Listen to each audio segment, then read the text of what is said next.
Hello friends, welcome to Exampur. साथियों, मैं कुलजीत आज फिर आपका स्वागत करता हूं आपके एग्जामपुर में। यह है आपकी एक्सपेक्टेड क्वेश्चंस की क्लास। तो साथियों, सबसे पहले मेरी तरफ से आप सबको हैप्पी होली। तो चलिए फिर शुरुआत करें आपके आज के इस बेहतरीन सेशन का। तो जैसा कि आप सबके लिए इसमें भी मैं मिक्स क्वेश्चंस का सेट लेकर आया हूं।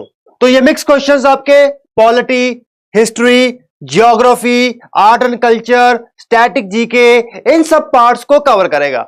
यहां पे हम ज्योग्राफी और हिस्ट्री में, ज्योग्राफी में 3 सेक्शन आएंगे नीचे इसके, और हिस्ट्री में भी 3 सेक्शन। ज्योग्राफी में physical geography, world geography, Indian geography, उसमें हिस्ट्री में एंशियंट, प्राचीन, मध्यकालीन और आधुनिक। तो बाकी सब सेम रहेगा। तो चलिए फिर शुरुआत करते हैं। तो सबसे पहला जो प्रश्न आपके सामने आता है वो क्या है?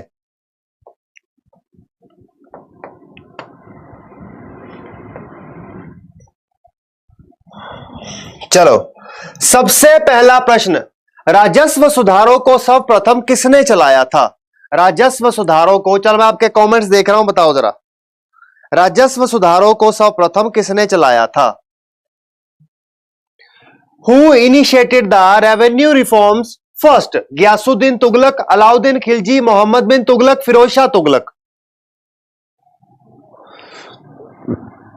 30 सेकंड में आपको देता हूं, 30 सेकंड।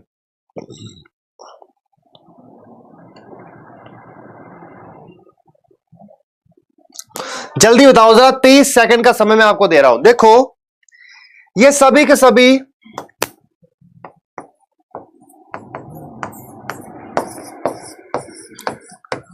दिल्ली सल्तनत, ये सभी के सभी दिल्ली सल्तनत के हैं।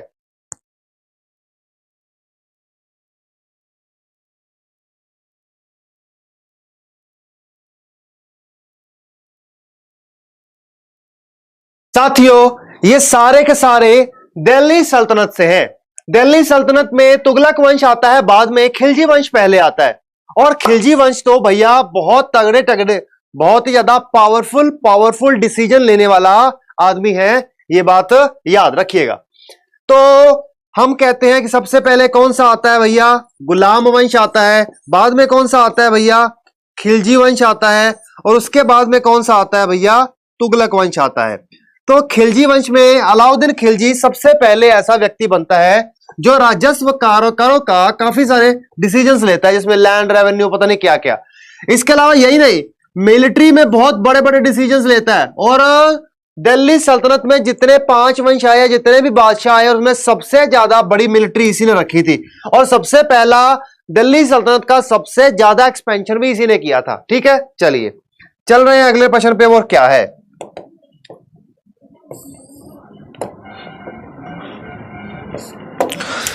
भारत एक खोज पुस्तक के लेखक कौन है? Who is the author of the book Bharat एक खोज? Who is the author of the book Bharat एक खोज? जल्दी बताओ, भारत एक खोज पुस्तक के लेखक कौन है? जल्दी बताइए जरा। Who is the author of the book Bharat एक खोज?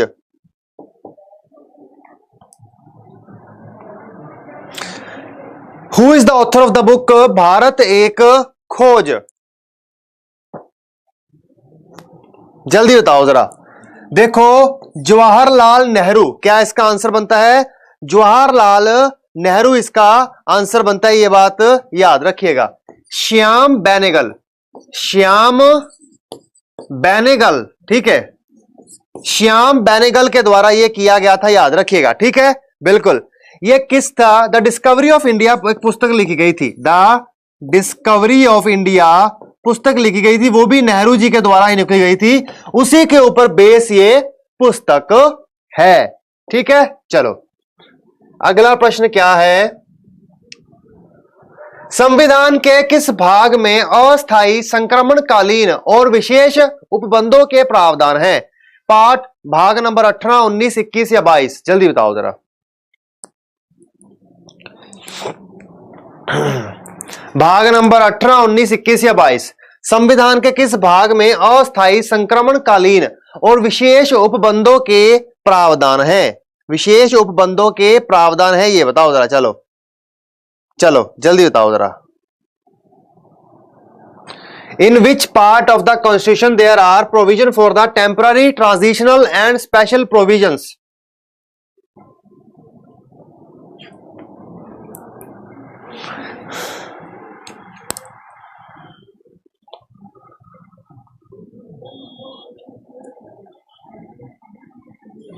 देखो स्पेशल पावर्स कुछ राज्यों को, जैसे कि आर्टिकल नंबर 360, धारा 370, कितनी खतरनाक धारा रही है, ठीक है, इंडिया के इतिहास में।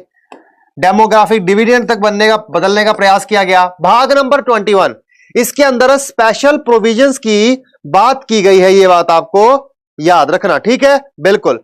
कौन कौन से राज्यों को स्पेशल दर्जे दिए गए हैं? जैसे कि महाराष्ट्र, जैसे कि गुजरात, महाराष्ट्र, गुजरात, आंध्र प्रदेश, कर्नाटक, ठीक है, आंध्र प्रदेश, कर्नाटक, गोवा, ठीक है। इसके अलावा और भी कुछ राज्य हैं, याद रखिएगा, ठीक है। चलिए अगला प्रश्न क्या है? जोहार सुरंग नाम किस प्राकृतिक पर्वतीय दर्रे को दिया गया है?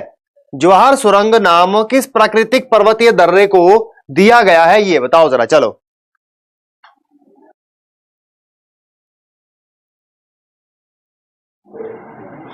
जवाहर टनल किसे दिया गया है, ये बात याद रखना। देखो जो पीर पंजाल रेंज के, एक है पीर पंजाल,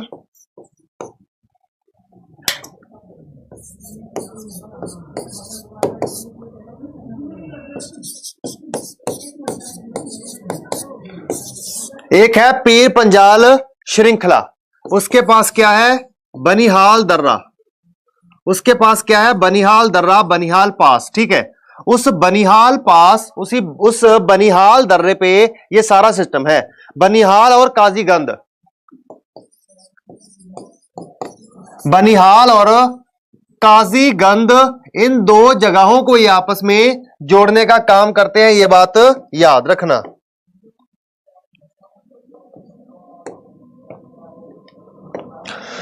तमिल भाषा के शिल्पाधिकर्म और मणिमेखलाई नामक गौरव ग्रंथ किसे संबोधित है? तमिल भाषा के शिल्पाधिकर्म और मणिमेखलाई नामक गौरव ग्रंथ किससे जुड़े हैं? जैन धर्म, बौद्ध धर्म, हिंदू धर्म या फिर ईसाई धर्म? जल्दी बताओ जरा। चलो Silappatikaram, Manimekalai, Tamil language, related geography with religion, कौन से धर्म से जुड़े हैं, ये बताओ जरा। मणिमेखलाई तो बड़ा ही प्रसिद्ध है, जल्दी बताओ जरा। चलो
है।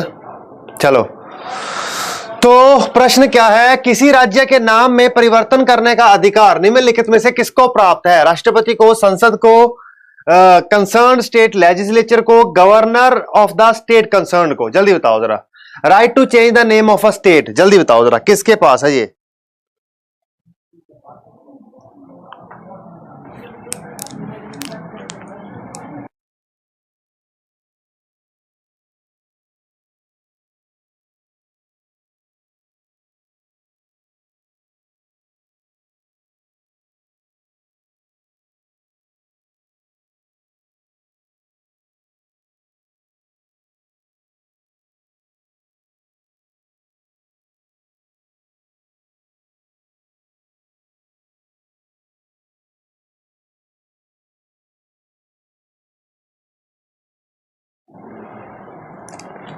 Who among the following has the right to change the name of a state?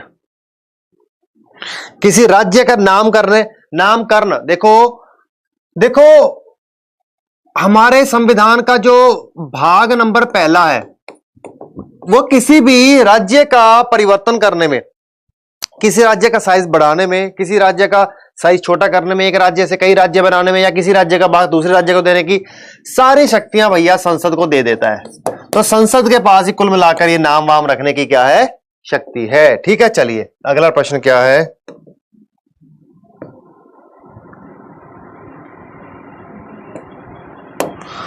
Bharat में संसदीय समिति प्रणाली की शुरुआत निम्नलिखित में से किसकी सिफारिश पर किया गया? जल्दी बताओ जरा।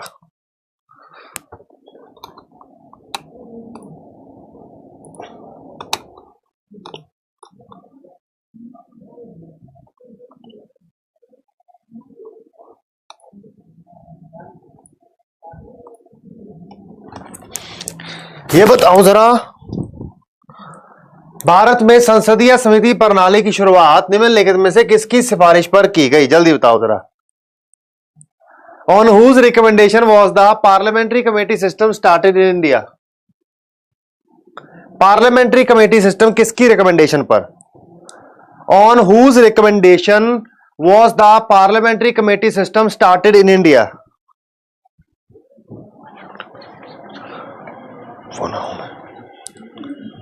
चला जा बेटे।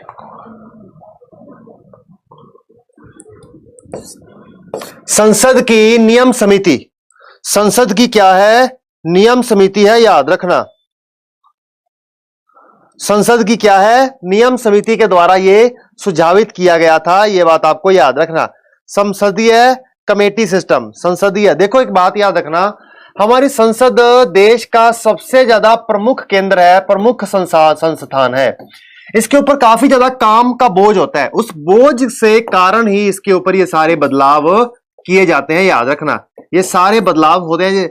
असल में क्या है कि संसद के कार्यभार को ज्यादा देखते हुए उस दृष्टि में किसी खास काम को, कोई ऐसा बिल जिसमें किसी प्रकार के एक्सपर्टीज की जरूरत हो, किसी विशेष प्रकार के वर्ग की जरूरत हो, या फिर कोई ऐसा बिल जो मतलब किसी कमेटी द्वारा ही सुलझाया जा सकता है, या फिर अगर संसद के ऊपर किसी समय काल में ज्यादा वर्कलोड हो, उस वर्कलोड को कम करने के लिए ऐसा काम किया जाता है कि संसद को बिल्स दे दिए जाते हैं, या फिर बहुत सारी ऐसी कमेटीज बनाई गई जिनके द्वारा सरकार के ऊपर ज्यादा से ज्यादा तीक्ष्ण तरीके से निगरानी रखी जाती है। ठीक है, ये बातें ये सबसे बड़ा कारण होता है इन संसदीय कमेटीज का। चलिए, दक्षिण भारत का पर्वतीय सौरगा उद्गम दल या उट्टी किस राज्य में है? कर्नाटक, तमिलनाडु, केरला, आंध्र प्रदेश? जल्दी बताओ जरा।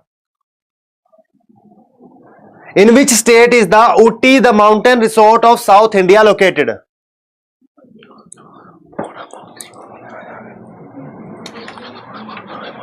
तुम्हारी सोर्स है राजनीति, मेहनत भी है।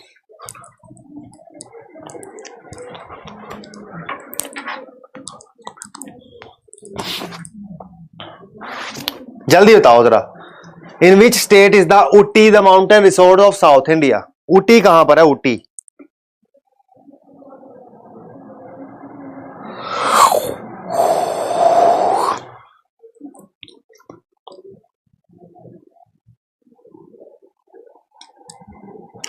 देखो, नीलगिरी की पहाड़ियों के ऊपर जो नीलगिरी का जिला है वहां पर भी एक केंद्र स्थान है, याद रखना, तमिलनाडु में ऊटी। चलो चल रहे हैं अगले प्रश्न की ओर, वो क्या आ रहा है।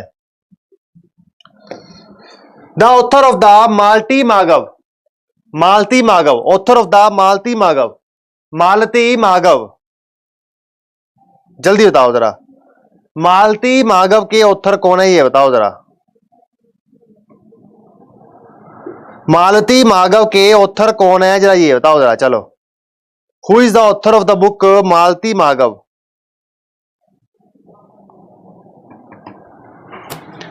भावभूति, क्या इसका आंसर बनता है? भावभूति इसका आंसर बनता है, याद रखिएगा। क्या इसका आंसर बनता है? भावभूति इसका आंसर बनता है। चलो, प्राचीन नगर तक्षशिला निम्नलिखित में से किसके बीच स्थित है? प्राचीन नगर तक्षशिला निम्नलिखित में से कहां पर है? सिंधु व झेलम, झेलम व चिनाब, चिनाब व रावी, रावी व व्यास। जल्दी बताओ जरा, ये आपका प्राचीन नगर तक्षशिला किन दो नदियों के बीच में है? Taxila situated between which two rivers? Taxila किन दो नदियों के बीच में है, ये बात याद रखिए, बताना जरा। देखो, सबसे पहली बात, तक्षशिला को वर्ल्ड हेरिटेज साइट का दर्जा 1980 में दिया गया है। ये एक समय काल था, ये नॉर्थ वेस्ट फ्रंटियर प्रोविंस के एरिया में आता है, ये बात आपको याद रखनी है। ये इंडस और झेलम के बीच में है। कहां पर है? इंडस और झेलम के बीच में है, याद रखिएगा। चलिए, अगला प्रश्न क्या है? ग्वालियर राज्य की स्थापना किसने की थी? Who founded the Gwalior state? Gwalior राज्य की स्थापना किसने की थी, ये बताओ जरा। Who founded Gwalior state? Gwalior state की स्थापना किसने की थी?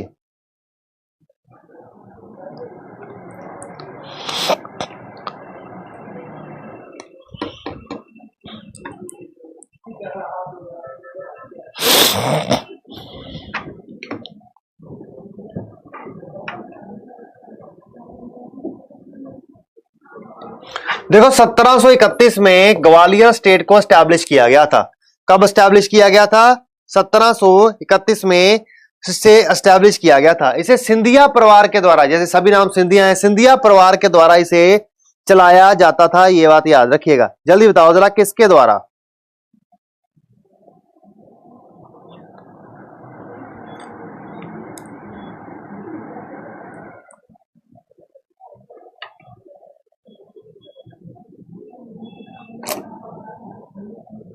Who founded Gwalior state? Madhavrao Scindia, Bajirao Scindia, Mahadji Shinde, Jiwaji Rao Scindia.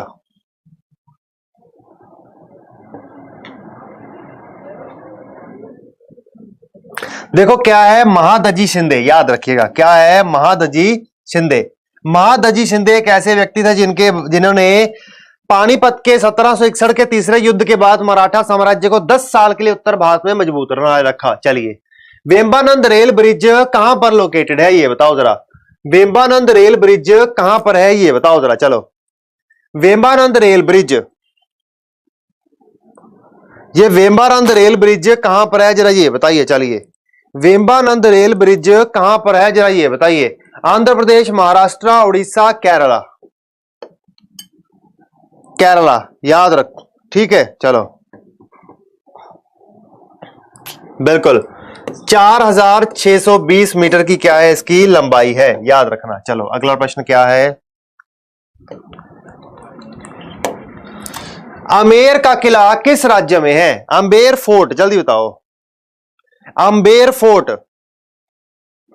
Amber का किला किस राज्य में है, ये बताओ जरा। अम्बेर का किला किस राज्य में है, ये बताइए जरा। चलिए, अम्बेर का किला किस राज्य में है, ये बताइए जरा। चलिए,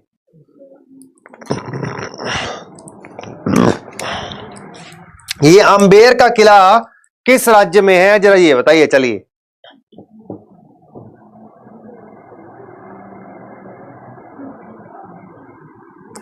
देखो, अम्बेर का किला सबसे पहली बात तो राजस्थान में जयपुर के पास है। किसके पास है?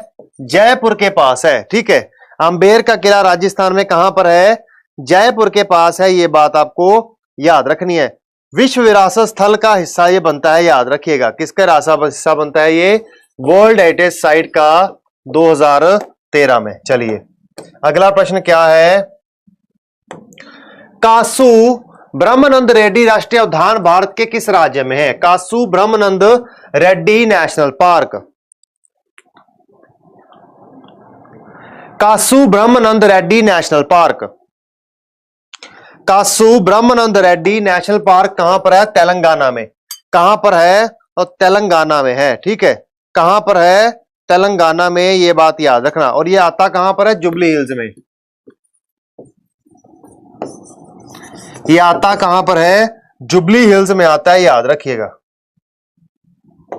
चलो, एक इतिहासकार ने पानीपत की तीसरी लड़ाई को स्वयं देखा था, उनका नाम क्या था? एक इतिहासकार ने पानीपत की तीसरी लड़ाई को स्वयं देखा था, उनका नाम क्या था? जल्दी बताओ जरा। चलो,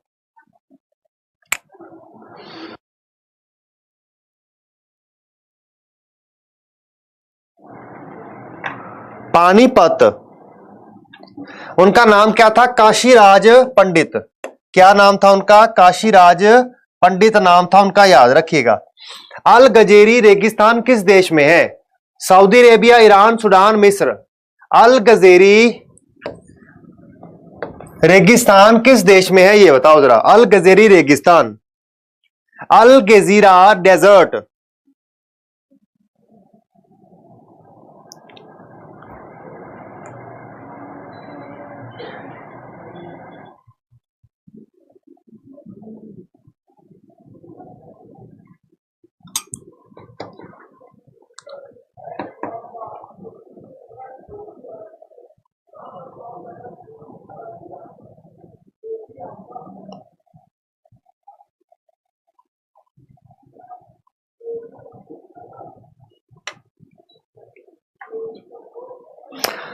सऊदी अरेबिया, ईरान, सूडान या इजिप्ट? सूडान। चलो, अगला प्रश्न क्या है? हर्षवर्धन की बहन राज्यश्री का विवाह किसके साथ हुआ था? हर्षवर्धन की बहन राज्यश्री का विवाह किसके साथ हुआ था?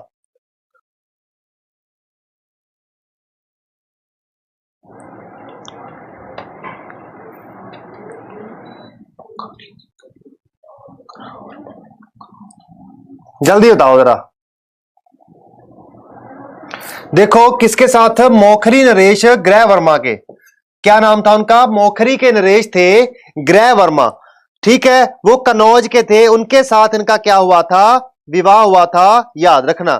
ठीक है, कनौज और मगध वैसे भी बुद्धिज्म के बहुत ही ज्यादा स्ट्रॉन्ग सेंटर माने जाते थे, और राज्यश्री खुद भी बौद्ध धर्म के प्रति क्या थी? बहुत ज्यादा मतलब आकर्षित थी। और राज्यश्री हर्षवर्धन की बहन महायाना बौद्ध धर्म को मानती थी। कौन सा? महायाना बौद्ध धर्म। महायाना बौद्ध धर्म की तरफ ये क्या थी? आकर्षित थी। चलिए, अगला प्रश्न क्या है?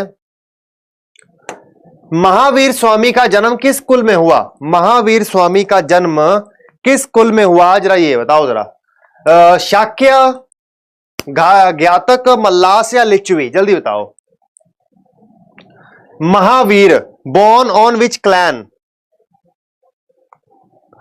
किस वंश में उनका जन्म हुआ?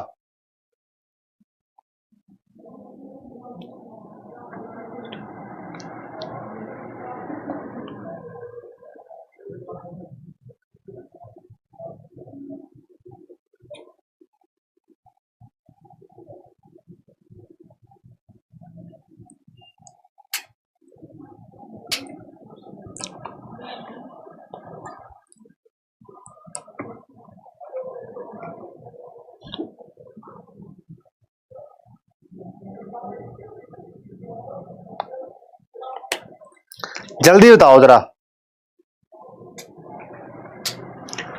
देखो, इनकी माता जी थी लिच्छवी वंश थे, याद रखिएगा। चलिए, अगला प्रश्न क्या है? भारत विश्वविद्यालय अधिनियम किसने पारित किया था? भारत विश्वविद्यालय अधिनियम, जल्दी बताओ जरा। चलो, Indian universities act pass by Lord Dufferin Curzon Simon Robertson. किसके द्वारा ये एक्ट पास किया गया था, ये बताओ जरा। चलो,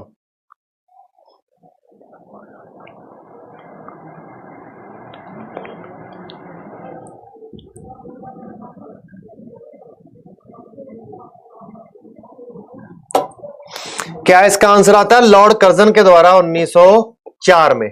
लॉर्ड कर्जन के द्वारा 1904 में। अशोक की मृत्यु के बाद किसका तेजी से पतन हुआ? After the death of Ashoka what was rapid decline? Ashok की मृत्यु के बाद किसका पतन हुआ, यह बताओ जरा। अशोक की मृत्यु के बाद किसका पतन हुआ? अशोक की मृत्यु के बाद किसका पतन हुआ, जल्दी बताओ। After the death of Ashoka what was the rapid decline? जल्दी बताओ जरा, चलो। After the death of Ashoka what was rapid decline? जल्दी बताओ जरा। मौर्य डायनास्टी, मौर्य वंश किसका? अशोका के मृत्यु के बाद, क्योंकि अशोका के मृत्यु बाद कोई ऐसा खास ताकतवर राजा मिला ही नहीं, क्योंकि उन्होंने बौद्ध धर्म इस्तेमाल वालिया और इसका पुत्र जो आया था उसने तो पूरा ही प्रॉपरली सेना को धीरे धीरे डिसबैंड करना शुरू कर दिया, हथियारों को प्रयोग करना बंद कर दिया। तो इस तरह से ये साम्राज्य कमजोर होना शुरू कर दिया। बाद में गुप्ता हर्षवर्धन साम्राज्य आया, चलो गुप्ता साम्राज्य आया। भारत के संविधान के किस अनुच्छेद के अंतर्गत भारत के राष्ट्रपति पर महाभियोग चलाया जा सकता है? कौन से अनुच्छेद के तहत भारत के राष्ट्रपति के ऊपर हम महाभियोग मतलब उसको हटाने की प्रक्रिया चला सकते हैं?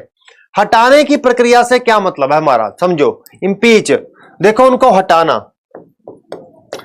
देखो संसद में अगर किसी भी संवैधानिक पद पे बैठे व्यक्ति को हटाना है तो आप संसद में उसका महाभियोग चलाएंगे। अगर पारित हो जाता है तो राष्ट्रपति को भेजेंगे, राष्ट्रपति ऑर्डर जारी करते हैं उसको हटाने का। लेकिन अगर राष्ट्रपति को हटाना है तो केवल दोनों संसद के दोनों सदनों के द्वारा ही पारित को राष्ट्रपति को हटाना माना जाएगा, आर्टिकल नंबर 61 के तहत। याद रखना, यह प्रोसेस भी वैसे बड़ा कॉम्प्लेक्स है, कोई हल्का सा प्रोसेस नहीं है। राष्ट्रपति है भैया देश का। चलो, भारतीय संविधान का निम्नलिखित में से कौन सा अनुच्छेद भारत के राष्ट्रपति में अध्यादेश जारी करने की शक्ति प्रदान करता है? अध्यादेश जारी करने की शक्ति प्रदान करता है, जल्दी बताओ। Which article gives the power to order ordinance? Issue ordinance कह सकते हो। कौन सा आर्टिकल? Article number 23। ठीक है, क्या है आर्टिकल नंबर 23? तो चलिए साथियों, इसी के साथ फिर आपकी आज की क्लास को खत्म करते हैं। सेफ होली मनाएगा, मतलब अपने आप को या किसी को नुकसान नहीं पहुंचाना है, और होली में कुछ नया सीखना है, कुछ नया करना है। ठीक है, ओके फ्रेंड्स, बाय बाय।